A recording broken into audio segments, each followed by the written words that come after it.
Hello everyone, this is Mumbo and welcome back to another Redstone video, and in this one we're going to be taking a look at this big fella right here.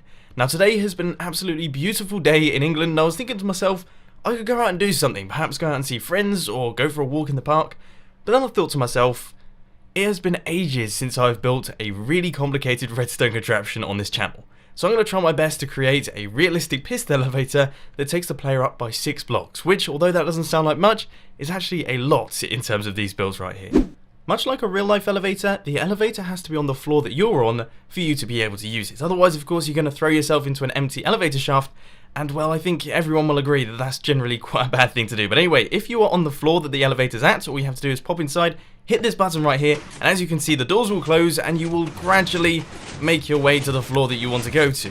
Now, I will point out that this is not the fastest elevator in the world. I mean, it's pretty obvious that that isn't the case, but it definitely looks cool. And most importantly, I've spent hours building this thing, so I guess I am slightly biased towards this design. But anyway, now that we are down at the bottom, we can take a look around. Then when we want to go back up to the top, we just hit this button right here. Of course, our doors will close once again, and we will pop back up to the surface.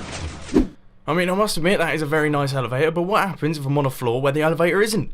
What am I meant to do then? Well, much like a regular elevator, all you have to do is call the elevator and it will make its way to the floor that you're on. So as you can see, we hit the button right there and you can hear all of the piston things happening, and then eventually these doors will open. That means it is safe to enter inside. We can hit the button once again and just make our way up to the top like normal.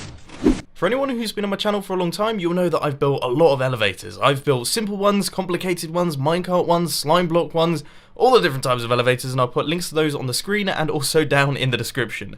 But this one right here is by far the most complicated, whilst also transporting the player the least amount of distance. Have I wasted my Saturday afternoon, my beautiful sunny Saturday afternoon? Yeah, let me know down in the comment section, because I personally just want to take a look at the redstone behind this thing. As you can see, it is absolutely ridiculous. We have got loads of different circuits going on, loads of complicated looking bits and pieces. I think it's really quite interesting though, so I'm going to try my best to explain it. So essentially, the way that this one works is using complicated piston tapes. We actually have 4 piston tapes inside this circuit. We've got 2 physical tapes, but they go in both directions. So we have sets of pistons facing in this direction, which will mean that the piston tape cycles like this, and we have sets of pistons facing in the other direction, which means that the piston tape cycles like this. Now all of this is controlled by these circuits out here, and inside the piston tapes we have got these slime blocks right here. Now these slime blocks attach to the iron blocks that are in the center, which you actually stand on to go up and down the elevator, and it also attaches to this cauldron, which runs into this RS NOR latch, which sends an output into this circuit down at the bottom, which decides what direction the piston elevator is actually going to be traveling in. So as you can see right now, our RS NOR latch is giving an output of 0, or it's not powering anything. Now that means that our elevator is currently up at the top, which means that this piston is extended, and this piston down here is currently retracted. So this block is in front of this repeater, as opposed to being in front of this repeater. Now what this means is when you hit the button, the power will travel across like this and go down this line down the back, across all of these repeaters into this pulse extender, and then up into this hopper right here, which will trigger our down piston feed tape 6 times. So these blocks will go 1, 2, 3, 4, 5, 6 down to the bottom of the piston elevator.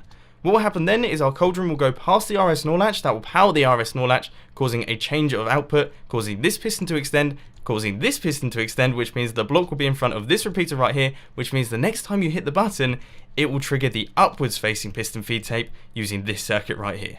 Aside from all that, we've got all of the door circuits, which cause them all to close and obviously decide which doors need to be open and which doors need to be closed at any given time.